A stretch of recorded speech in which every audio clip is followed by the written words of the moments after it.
Pernah nggak sih lu ngerasa kerja keras udah, hemat udah, tapi kok tabungan tetap segitu-segitu aja? Kayak hidup ngeprank kita gitu. Welcome back to channel yang ngebongkar realita hidup anak muda tanpa sugarcoat, tanpa toxic positivity. Ini Pekan Pikir, tempat dimana kita bahas keresahan Gen Z sambil ngopi. Di video ini, kita bakal bahas kenapa rasa nggak akan pernah kaya itu bukan ilusi, tapi refleksi. Mulai dari ekonomi yang makin absurd, hustle culture yang bikin burnout, sampai ekspektasi sosial yang makin gak masuk akal. Siap? Let's dive in.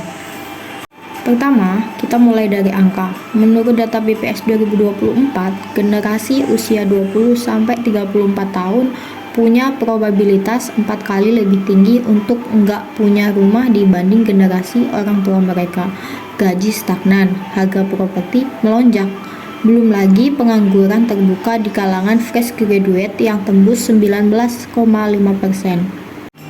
In short, cost of living naik, tapi income lo ya gitu-gitu aja. Inilah yang bikin banyak dari kita ngerasa ngejar kekayaan itu kayak ngejar kereta yang udah jalan dari tadi. Tapi ini bukan cuma soal duit doang. Ini juga soal psikologi. Ada istilah namanya learned helplessness. Kondisi ketika seseorang udah terlalu sering gagal sampai akhirnya mereka nyerah bahkan sebelum mencoba. Dan ini kejadian banget ke kita. Kita udah terlalu sering disalahin kurang usaha, kurang bersyukur, padahal sistemnya sendiri rusak. Tambah lagi media sosial bikin standar hidup makin gak realistis. Tiap scroll lihat orang umur 25 udah punya villa, padahal dia dropshipper forex plus anaknya konglomerat.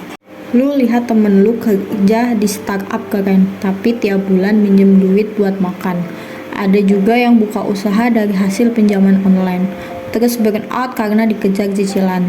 Di sisi lain, konten TikTok ngajarin lo manifestasi kekayaan, biar semesta mendukung. But in real life, tagihan nunggak, mental breakdown tiap akhir bulan. Ini bukan cuma cerita 1-2 orang, ini cerita satu generasi yang hidup di antara realita ekonomi yang kelam dan mimpi sosial media yang palsu. So, what can we do? Biar gak tenggelam di rasa putus asa.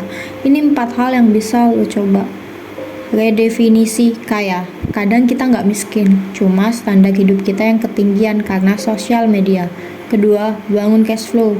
Bukan sekedar gaji, bukan dari side hustle kecil-kecilan, skill freelance, atau micro investing. 3, kurangi konsumsi impulsif. Lu nggak harus beli semua barang biar validasi lu naik. Yang keempat, temukan tribe lu. Temen diskusi yang sehat penting banget. Cari yang satu frekuensi, bukan satu flexingan.